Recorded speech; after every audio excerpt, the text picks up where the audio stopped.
Na mjambo na habari za kuamka wapendwa wasikilizaji na watazamaji, karibu katika taarifa yetu ya habari ambapo tunakuletea matukio muhimu yanayoendelea kujiri ndani na nje ya nchi ya Jamhuri ya Kidemokrasia ya Kongo. Katika toleo letu la leo tutaangazia hali ya usalama inayozidi kuzorota katika maeneo mbalimbali ya mashariki mwa nchi. Tutakuletea taarifa kuhusu mauaji ya raia watano katika eneo la Binza wilayani Ruchuru waliouawa walipokuwa mashambani wakitafuta riziki zao. Pia tutaelekea katika eneo la Minembwe mkoani Kivu Kusini ambako mapigano kati ya jeshi la FARDC na wapiganaji wa muungano wa Twirwaneho wanaendelea kuzidisha hali ya taharuki na kusababisha ongezeko la wakazi waliokimbia makazi yao. Tutakuwa na taarifa kutoka wilaya ya Mombasa mkoani Ituri ambako viongozi wa kimila wanataka serikali pamoja na kampuni za mawasiliano kuboresha huduma za mtandao wa simu ili kuwezesha utoaji wa taarifa za haraka wakati wa mashambulizi ya waasi wa ADF. Na katika habari nyingine tutakuletea taarifa kutoka jiji la Goma ambako matukio mawili ya moto yalitokea ndani ya saa makumi ine na nane yani 48 katika mtaa wa Imbi ya pili yameibua hofu miongoni mwa wakazi, huku mamlaka zikitoa wito wa kuongezeka kwa tahadhari ili kuzuia majanga kama hayo yasijirudie. Na kumwisho wa taarifa yetu ya habari tutakunga moja kwa moja na habari kutoka Radio Okapi na hapo tafahamu mengi yanayoendelea ndani ya nchi ya Jamhuri ya Kidemokrasia ya Kongo kwa ujumla. Karibu mpendwa msikilizaji na mtazamaji. Tuanze na habari kutoka huko mashariki mwa nchi ya Jamhuri ya Kidemokrasia ya Kongo. Hali ya usalama inaendelea kuzua wasiwasi mkubwa katika groupment ya Binza katika wilaya Ruchuru mkoani Kivu Kaskazini baada ya watu watano raia wakiwemo watoto wawili kuuawa ndani ya kipindi cha siku chache walipokuwa wakifanya shughuli za kilimo katika maeneo ya Giseguru na Nyamilima. Kwa mujibu wa vyanzo vya ndani pamoja na watetezi wa haki za kibinadamu, mauaji hayo yalitokea katika matukio mawili tofauti wakati waathirika walikuwa mashambani wakitafuta chakula na njia za kujikimu. Tukio la kwanza limeripotiwa tarehe 23 mwezi wa 6 katika mashamba ya Rudehi karibu na Giseguru. Mwanamke kijana mwenye umri wa miaka 22 aliyetambulika kwa jina la Julienne pamoja na mtoto wake Fadhili walipoteza maisha wakiwa mashambani wakitafuta chakula kwa ajili ya familia yao. Watetezi wa haki za kibinadamu wamelaani tukio hilo wakisema ni ukiukwaji mkubwa wa haki za kuishi. Wamezitaka mamlaka husika kufanya uchunguzi huru ili kubaini mazingira ya tukio hili na kuwabaini waliohusika. Siku tatu baadaye tarehe 26 mwezi wa 6 watu wengine watatu waliuawa katika mashamba yanayozunguka mji wa Nyamilima.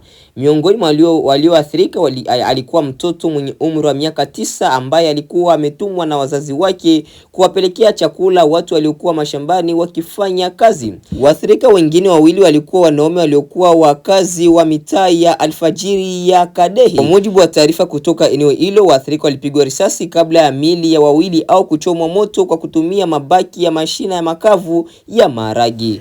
Taarifa hizo pia zinaeleza kuwa mmoja wa wanaume hao alipigwa risasi karibu na eneo ambalo wakulima walikuwa wakitozwa sehemu ya mazao yao kama ushuru. Baadhi ya vijana wa kujitolea walifanikiwa kuokoa na kuondoa miili ya wawili baada ya kupata kibali kutoka kwa mamlaka za eneo, huku miili ya watatu ukiwa bado ulikuwa eneo la tukio wakati taarifa hizo zilipokuwa zikikusanywa. Watetezi wa haki za kibinadamu wanasema matukio hayo yanaonyesha ongezeko la mashambulizi dhidi ya raia katika eneo la Binza.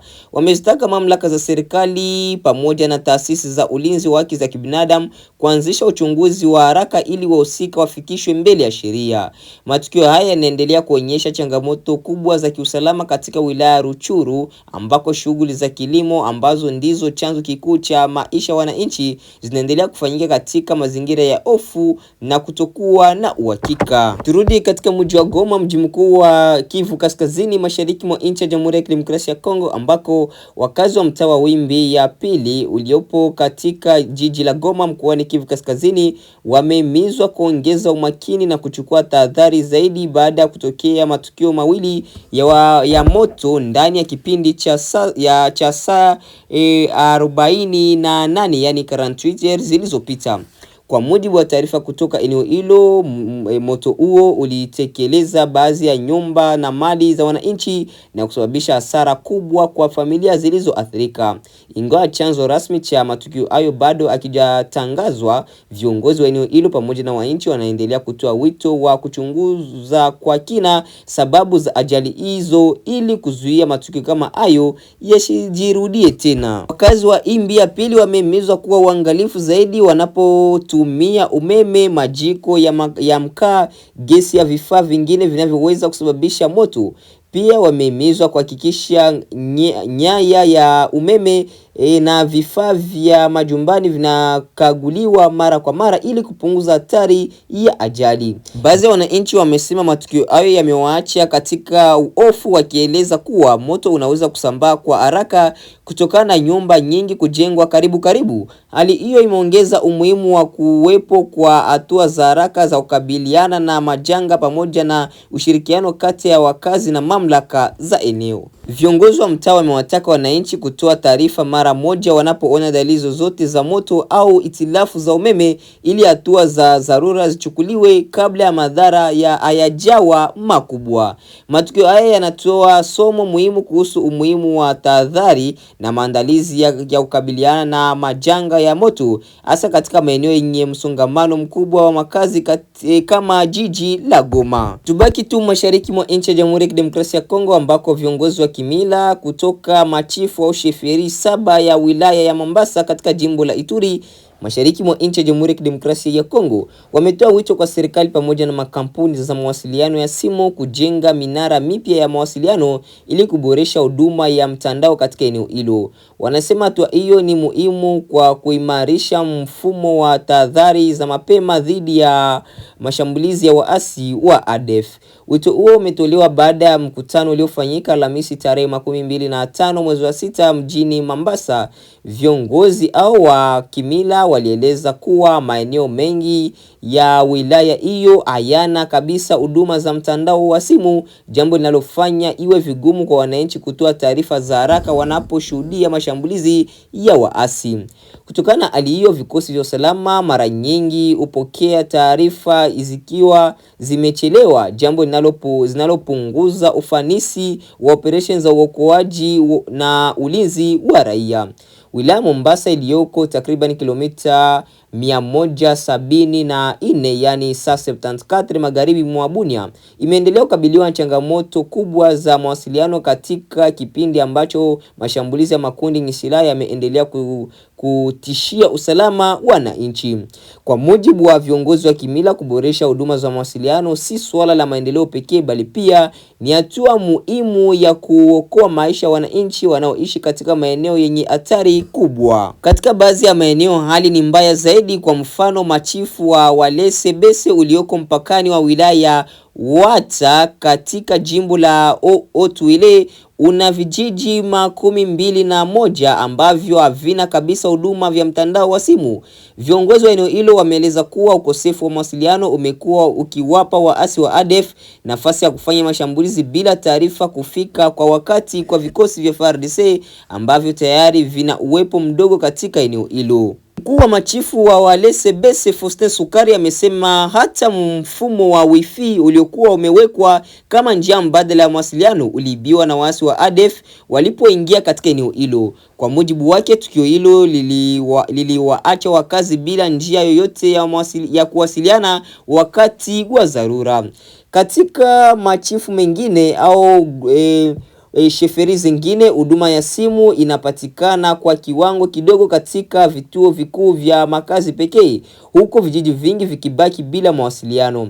Hali hiyo ilijitokeza pia wakati wa shambulio la hivi karibuni dhidi ya kijiji cha Bahaa katika eneo la Babila Bakwanza, ambako manusura walilazimika kutembea karibu kilomita 15 ndipo walipopata sehemu yenye mtandao ili kutoa taarifa kwa wanajeshi wa Jamhuri ya Kidemokrasia ya Kongo ambayo ni FARDC. Kufikia wakati taarifa hizo zilipofikia wanajeshi, muda muhimu ulikuwa tayari umepotea. Ingawa vikosi vilikuwa karibu, vilifanikiwa kuzuia madhara makubwa zaidi. Kwa upande wao, baadhi ya makampuni za mawasiliano zinasema changamoto changamoto ya usalama ndiyo inazuia mafundi wao kufika katika maeneo mengi ya Ituri kwa ajili ya kujenga au kutengeneza miundombinu ya mawasiliano. Wakati wakisubiri suluhisho la kudumu, viongozi wa kimila wanaonya kuwa maelfu ya wananchi wanaendelea kuishi katika mazingira ya hofu, wakikosa uwezo wa kutoa taarifa kwa wakati kila mara mashambulizi yanapotokea. Wanasisitiza kuwa kuimarisha huduma ya mawasiliano kutakuwa hatua muhimu katika kulinda maisha ya raia na kuimarisha usalama katika wilaya ya Mambasa na katika eneo la Ituri. Na mpendwa msikilizaji na mtazamaji, basi acha nikuingie moja kwa moja na habari kutoka sehemu mbalimbali ndani ya nchi ya Jamhuri ya Kidemokrasia ya Kongo kwa ujumla. Karibu Radio Kapi.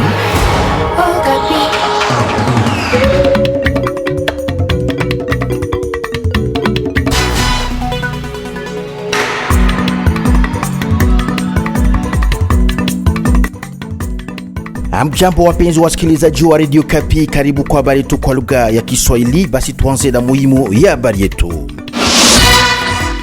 Leopard ya Jamhuri ya Kidemokrasia ya Kongo ilishindwa kunguruma zidi ya timu ya Colombia na kupigwa goli 1-0. Mtafata masikitiko ya washabiki wa Jamhuri ya Kidemokrasia ya Kongo. Mtaani Mambasa, mwitikio wa Ebola unakabiliwa na kikwazo kikubwa ajili ya kusafirisha masampuli ya kibiolojia kutoka Nyanya mpaka Bunya.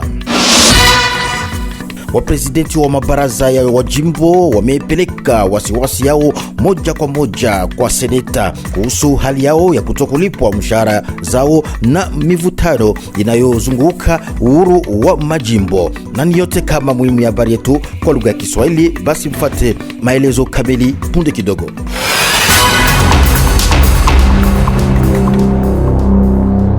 Na tuanze habari hii na habari ya michezo. Timu la Leopard ya Jamhuri ya Kidemokrasia ya Kongo ilishindwa kunguruma zidi ya Colombia katika mechi kali lakini ya kikatili. Wa Kongo walilalwa goli 1-0, kipigo ambacho kimeacha uchungu, hasa kwa vile michezo ilichezewa ilikuwa saa 9 ya asubuhi pale Kinshasa kutokana na tofauti ya saa pale Mexico. Licha ya baridi na zabiu ya usingizi, mamia ya mashabiki ya Jamhuri ya Kidemokrasia ya Kongo walishangilia mashujaa wao kwenye kombe hili la dunia. Kilomita 160 kutoka Bunya katika eneo la mtaa ya Mambasa, mwitikio wa Ebola unakabiliwa na vikwazo kikubwa, ni kama kutokuwepo kwa njia zinazofaa kwa kusafirisha sampuli ya kibiolojia. Uko Nyanya, mamlaka za afya zinatoa tahadhari na kutoa wito kuimarisha kwa haraka sana na uwezo wa afya. Maelezo mengi na Jean-Claude Loki Delay.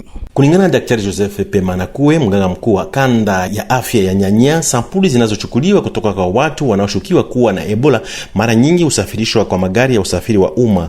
Hali hii huongeza hatari ya kupotea au kuharibika kwa sampuli njiani, jambo linalochelewesha upatikanaji wa majibu ya maabara yani laboratoire na kufanya huduma kwa wagonjwa kuwa ngumu zaidi.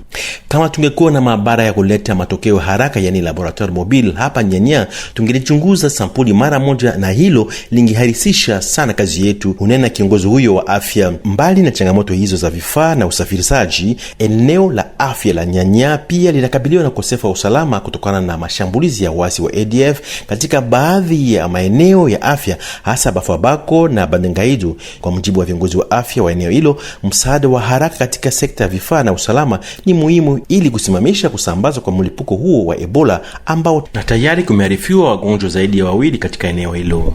Toka Bunya, naitwa Jean-Claude Loki Dile, Radio Kapi.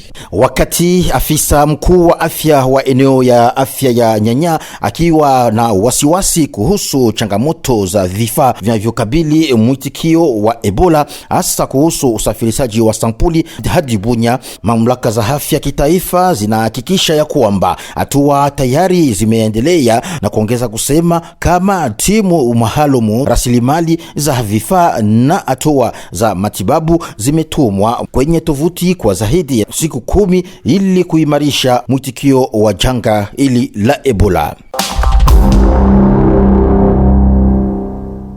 Jua hali yako ili kulinga vyema maisha yako ya baadaye katika taasisi ya juu ya walimu ESP Kisangani. Kampeni ya uchunguzi ya hiari na bila malipo ya upungufu wa damu wa SS inakaribia mwisho. Mpango huu wa siku 5 uliozinduliwa Juni tarehe 19 wakati kuadhimisha siku ya kudhibiti magonjwa duniani unaleta shauku ya kweli. Taarifa yake Jacques Mukonkole. Tangu kuzinduliwa tarehe 19 Juni, idadi ya washiriki katika taasisi ya juu ya walimu ESP ya Kisangani imeendelea kuwa thabiti. Wanafunzi na walimu wao wanaaminika kwa utaratibu huu wa kuokoa maisha. Miongoni mwao ni msaidizi wa Profesa Justin Moindo ambaye ndiyo kwanza amepimwa. Ni kuja kufanya bipimo ya drepanocytose juu ya kujikinga na kujua hali ya damu yangu, na gizi niko mimi celibataire. Kesho nikamtafuta bibi, sitaogopa tuzale batoto biko na ile drepanocytose. Kiini cha umasishaji huu ni shari la kimatibabu kuenda zaidi ya majadiliano ya kinadaria. Daktari Rachel Mukangi anayehudhuria anaeleza. Mtu ujue statut hemoglobinique yako. Ukajua statut hemoglobinique itakupermettre que umuchague bwana au bibi mwenye ana correspondre na stati yako juu muevite kuzala batoto benye biko na imalali ya SS. Mujikisangani, Jacques Mukonkole, Radio Okapi. Habari zingine, mishahara isiyolipwa, mivutano inayozunguka uhuru wa mikoa na mjadala juu ya uwezekanaji wa kubadilisha katiba ya nchi kabla ya kikao cha ajabu cha bunge kilichotangazwa kwa wiki zijayo. Maraisi ya baraza ya majimbo wamepeleka wasiwasi yao moja kwa moja kwa seneti. Imepokelewa Jumapili hii na raisi wa baraza ya juu Jean-Michel Sama Lukonde. Ujumbe wao unatoa wito wa kutatuliwa kwa haraka sana matatizo yanayoziri utendakazi wa taasisi za majimbo. Kandamizaji na mashambulizi zidi ya watetezi ya ardhi na hali ya hewa, hiki ndicho kichwa cha ripoti iliyochapishwa Jumapili Juni tarehe 23 mwaka 2026 na shirika lisilo kuwa la kiserikali la Congolese Alert for Environment and Human Rights ACDH. Ilichukua muda wa kuanzia Agosti tarehe 1 mwaka 2025 hadi Mechi tarehe 31 mwaka 2026. Ripoti hii ya uchunguzi inabainisha ugalau kesi 13 za ukiukwaji wa haki ya mazingira na huru wa mazingira ndani ya majimbo ya Otuele, Manyema, Chopo, Equateur na Kivu ya Kaskazini. Basi tufate maelezo mengi nawe Bernard Nyangi. Ripoti hiyo yatangaza vifo vya watetezi 6 wa mazingira, kesi 16 za tishio za kisheria na vifungo jela bila hatia na utekaji nyara 2 uliotokea wanaharakati walipokuwa wakitekeleza kazi yao. Isitoshe, ripoti inataja mashambulizi ya wanaoshika silaha zidi ya vituo vya doria katika hifadhi za kitaifa za Upemba na Kauzibiega pamoja na hifadhi ya wanyamapori ya Okapi na kusababisha hasara miongoni mwa walinzi wa mbuga husika. Kwa mujibu wake Olivier Ndole, katibu mtendaji wa ACDH, ukiukaji huu mara nyingi utokea katika hali ya kwamba wahusika hawapewi malipizi, na ni zaidi sana katika maeneo yanamoendeshwa shughuli za uchimbaji madini wala za maharibifu ya misitu aiza utafiti wa petroli. Ripoti hii ya kurasa 46 iliyotangazwa rasmi tarehe 23 Juni mwaka wa 2026 inaitaka serikali na mashirika za kimazingira kuendesha mageuzi ya haraka ya kitaasisi na kisheria ili kulinda vyema watetezi wa mazingira na kuhakikisha sera zinazofaa za umma. Serikali ya Jamhuri ya Kidemokrasia ya Kongo imeamua kuimarisha ulinzi wa uwezeshaji wa majane katika afla ya siku hii iliyotolewa kwao inayosherekewa kila Juni tarehe 23. Waziri wa jinsia, familia na watoto Micheline Ombaye alipongeza udhabiti na mchango wa wajane katika kuokoa familia kote nchini Jamhuri ya Kidemokrasia ya Kongo.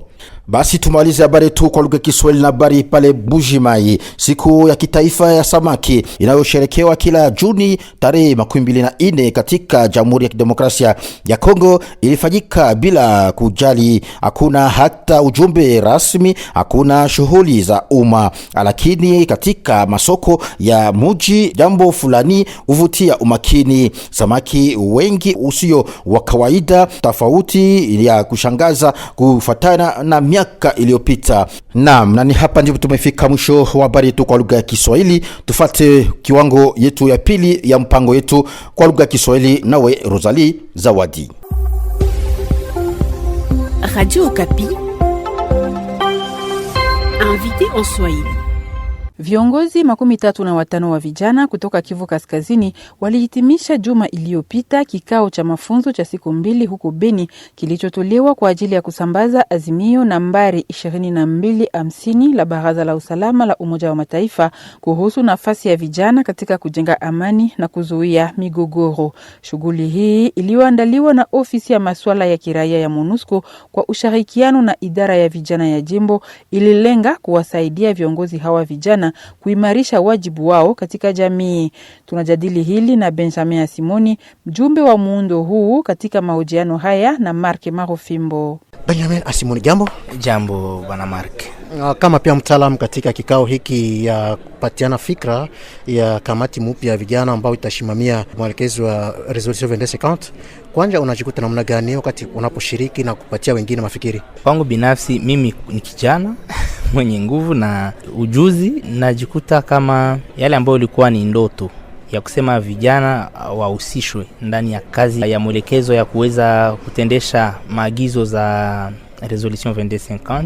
Leo tunakutana kama mkuu kiongozi gavana wa jimbo letu ya Kivu ya Kaskazini alipoweza kushimika vijana na wasichana pembeni ya huyu mkuu wa division ya jeunesse kuna Nord Kivu. Ameweza kupana mwanya, amewapatia vijana na wasichana mwanya ya kukua wale watu ambao wataweza kujitetea wenyewe na wakuwe ndani ya vyuma vya serikali ambavyo vinatumika kuhusu masuala ya vijana na wasichana. Najisikia ni furaha na kutana kama vijana na wasichana wamewezwa kushirikishwa ndani ya masuala za uongozi ambao inawahusu binafsi. Kama sio mara moja tayari, nini inakwamisha uendeshaji ya hii mradi mara moja wala mara hapo? Kunakuwa vitu viwili. Kwanza, kwa ngambo ya siasa, nikisema siasa ni kusema wale ambao ni waongozi, kwani wakati wanachukua jambo ya vijana wanafanya kama si dharura, kama si haraka. Shida ya pili ambayo inapatikana inakuwa ni kuonekana wengi ya wafadhili ambao wanaendesha miradi ambazo zinatumika ndani ya masuala ya ujana, amani na usalama, jeunesse paix sécurité. Wengi wanakuwa na miradi ambao zinatumika ndani ya ile masuala, lakini wangali wanapita kinyume ya kamati ambayo inaweza kufuatilia kazi zote ambazo zinaingia ndani ya hiyo agenda ujana, usalama na amani. Ni mwito sasa kusema wale ambao ni mashirika zisizokuwa za kiserikali wakiendesha miradi ndani ya jimbo ya Kivu ya Kaskazini ambazo zinaelekea agenda jeunesse paix sécurité, wana mwajibu ya kusema wajiripoti kunako division ya jeunesse ili waweze kupata mwelekeo namna gani mradi inaweza kuendeshwa na ni watu gani wanaweza kuhusishwa, ili tuone kazi za agenda jeunesse paix sécurité inafanyika ikiheshimu hiyo plan opérationnel provincial ambao zinajielekeza ndani ya agenda ujana, usalama na amani. Unafikiri nini inabidi ifanyike ili kutoa fursa mambo yale haende kwa haraka? Inabidi tu wale ambao wameweza kushimikwa na gavana waweze kuchukua hiyo kazi kama kazi ya uzalendo, yani kujishikilia kama wa patriot kabisa. Ni kwao sasa kujua kufanya upelelezi, kufuatilia ni wanani wamefika ndani ya eneo, ndani ya jimbo, na wanaendesha miradi ambayo zinaweza kuleta msaada kwa kazi za kuweza kuhakikisha kama agenda ujana, usalama na amani imekuwa ni jambo ambalo tunaishi, sio tu vipengele tunavisoma. Wafanye kazi, wawe kabisa wazalendo, kwani sio kusema ni wafanyakazi ambao wanakuwa na malipo fulani. Yani ni wale ambao walikuwa ni wa acteur communautaire, na kupitia hiyo kazi yao, ushujaa yao, ndipo waliweza kuchaguliwa na kushimikwa kusema hawa tumewaona wamefuatilia hiyo kazi sana, tuwashimike ili watusaidie kwa kuweza kuwahimiza wengine wote ambao wanatumika ndani ya ajenda bila kujua ni vipengele gani wanapaswa kushikilia, waweze sasa kurudisha kazi ndani ya utaratibu, kama tunaweza sema ndani ya coordination ya maaction ama activite ambazo zinafanyika ndani ya jimbo yetu ya Kivu ya Kaskazini. Benjamin Simoni, shukrani. Mimi nakushukuru. Radio Kapi, dossier en Swahili. Baada ya miaka ya migogoro, dalili za upya zinajitokeza katika sehemu ya kusini ya mtaa wa Irumu. Visima vya maji, soko, ufugaji wa ngombe wa maziwa na miradi ya kuunganishwa tena vinatoa matumaini kwa wakaaji.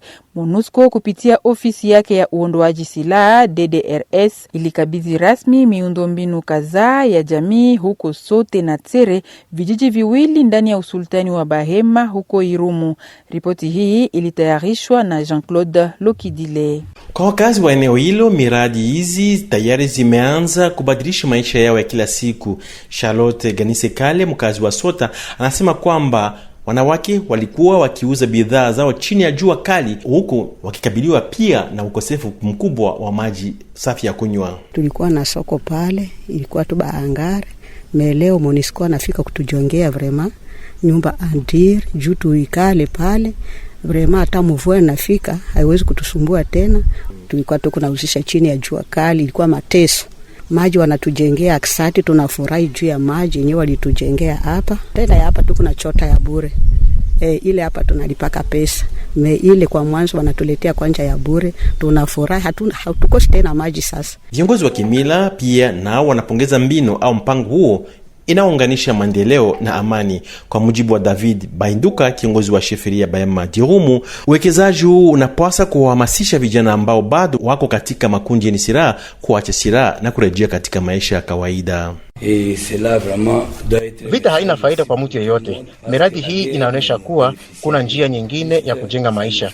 Tunatoa wito kwa wale ambao bado wako msituni waige mfano ya walioweka silaha chini ili wachangie maendeleo usultani yetu na jimbo nzima ya Ituri. Mradi wa kwanza tayari umewezesha kuundwa kwa ushirika, yani cooperative, ukarabati wa barabara, ujenzi wa visima vya maji safi ya kunywa na ugawaji wa mifugo. Jean-Jacques Lopez ni mkuu wa kitengo, yani section DDRS cha MONUSCO mjini Bunia. Le projet CR2 Lengo letu ni kuimarisha matunda mazuri yaliyokwisha kupatikana na kuonyesha kwamba urejeshwaji wa wapiganaji katika maisha ya kiraia unawezekana. Tunataka kuleta bahati za kudumu kwa walioweka silaha chini na kwa jamii zinazowapokea ili kuwahamasisha wale ambao bado wanabeba silaha kuchagua maendeleo badala ya vurugo.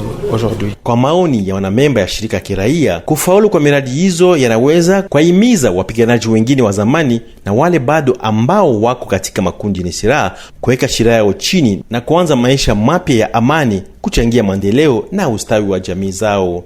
Toka Bunya, naitwa Jean-Claude Lokidile, Radio Kapi.